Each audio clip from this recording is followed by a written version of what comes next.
Hello, guys and gals. This is part 17 of the Fables of Leonardo da Vinci. This will be the final episode in this series. We have finally come to the end, and by the end of this video, we will have read all 73 of the Fables. Now, we will, of course, do this first. Fables of Leonardo da Vinci, interpreted and transcribed by Bruno Nardini, introduction by Margaret Meeks, and illustrated by Adriana Savoisi Mazza. And this is Hilliard Press, and it's actually published in Illinois, which is kind of cool. Anyway, okay. The last fable we read was The Thrushes and the Owl. But we're going to start this one with The Spider and the Hornet. It is from Fable, Atlantic Code 67, the reverse side of the page. Anyways, this is The Spider and the Hornet. And let's take a look at that. Ooh, that doesn't look pleasant. A spider happened to find himself in a place frequented by flies. At once he set to work weaving his web. He chose 2 branches for support and began to scurry to and fro between one and the other. Spinning his silver thread, he built his spider's web. When his work was complete, he hid behind a leaf.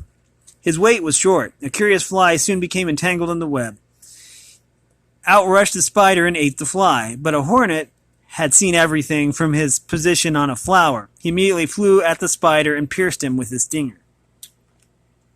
Yep. Okay. Next we have The Snake and the Birds. That's an awesome looking snake. From Legend Serpente, Humboldt Code 21 on the reverse page. Humboldt Code being Milan, Italy. Paris, France. Excuse me. Paris, France. Humboldt Code is Paris, France. Anyways, it says here, The Snake and the Birds. There were no longer so many birds in the flock as there had been before. Each day one of them disappeared mysteriously without any of the others noticing. The leader of the flock could find no explanation. One morning, instead of flying ahead, he put himself at the tail of the flock so that he could keep a watchful eye on his companions. As usual, they flew towards the distant wood. As they passed over a hill, the leader noticed that the orderly flock fell apart, as if struck by a strong wind. Most of the birds at once got back in line, but 2 of the younger ones continued to go the wrong way, as if they were being pulled by an invisible force. And suddenly the leader of the flock saw the snake. He was very long, with many coils. Each morning he waited hidden in the grass for the birds to pass. He would open his mouth and pull in his breath, sucking the birds between his jaws. Having discovered the danger, the wise leader took the flock a different way on the following day, and the snake caught no more. Now we are on with the caterpillar, which is from Legend Bruco della Virtù and General, Humboldt Code 17, reverse side. Excuse me. This is Paris, France. Okay. Sitting still on a leaf, the caterpillar looked around him and saw all the insects in continual movement. Some singing, some jumping, some running, some flying. Poor creature, he was the only one that had no voice and could neither fly nor run. Could neither fly nor run. With great effort, he began to move, but so slowly that when he passed from one leaf to another, he fell as though he had been around the world. And yet, he envied nobody. He knew he was a caterpillar, and that the caterpillars have to learn to weave fine thread with wonderful skill until they had made themselves a little house. And so he eagerly began to work. In a short time, the caterpillar was enclosed in a warm silk cocoon, shut off from all the rest of the world. And now, he wondered. Now wait, replied the voice. Still a little patience, and you will see. He came out of the cocoon with two beautiful bright-colored wings, and at once flew high into the sky. So the best things in life take the most time. That's my assessment anyways. Now we have the unicorn. From legend Interimperanza, Humboldt Code 11V, Paris, France. It says, the unicorn. The hunter spoke of the unicorn as a mysterious creature. Is he an animal or a spirit, they wondered. Indeed, the strange little horse with a horn in the middle of its forehead appeared now here, now there, yet no one ever managed to take him by surprise. Wild and strange, said the hunter, perhaps a messenger from hell sent to earth to spy on us. No, he is too beautiful to be an evil spirit.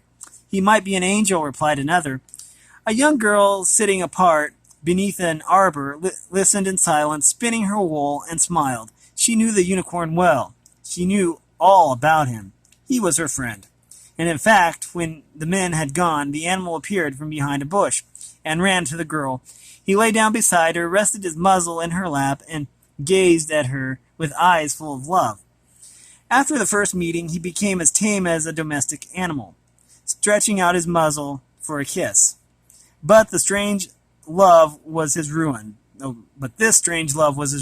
hunters realized what was happening, and one day, without the girl knowing, they lay in ambush and caught the innocent unicorn. This is the final one right here. It's called The Testament of the Eagle. It is from Legend Aquila, Humboldt Code 12 on the reverse side of the page. Humboldt Code being, it's in Paris, France. The Testament of the Eagle. Many years ago, a majestic old eagle lived alone on top of a very high mountain. One day, he sensed that the hour of his death was not far off.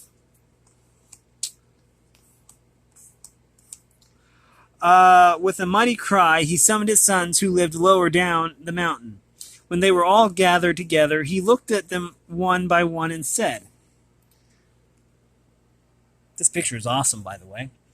I have provided for you and brought you up so that you might look directly at the sun. Okay, I have provided for you and brought you up so that you might look directly at the sun. Those of your brothers who could not tolerate the sun's face, I have allowed to die of hunger. For this reason, you deserve to fly higher than all the other birds. Any who want to preserve their life will not attack your nest. All the animals will fear you, and you shall never harm those who respect you. You shall allow them to eat up the scraps of your prey. Now I am about to leave you, but I shall not die here in my nest. I shall fly very high, as far as my wings will carry me. I shall stretch out towards the sun and take my leave of it. The sun's fiery rays will burn my old feathers. I shall fall towards earth and finally into the water. But miraculously I shall rise again from the water, rejuvenated and ready to begin a new existence, such as is the lot of eagles, our destiny. With these words the eagle took to the air, majestic and solemn. He flew around the mountain where his son stood. Then suddenly he turned upward towards the sun, which would burn up his tired old feathers.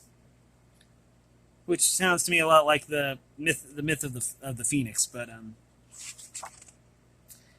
that was the testament of the eagle. And I believe that the eagle in the story is actually supposed to be Leonardo da Vinci. We went over that in the introduction, I believe, and we will.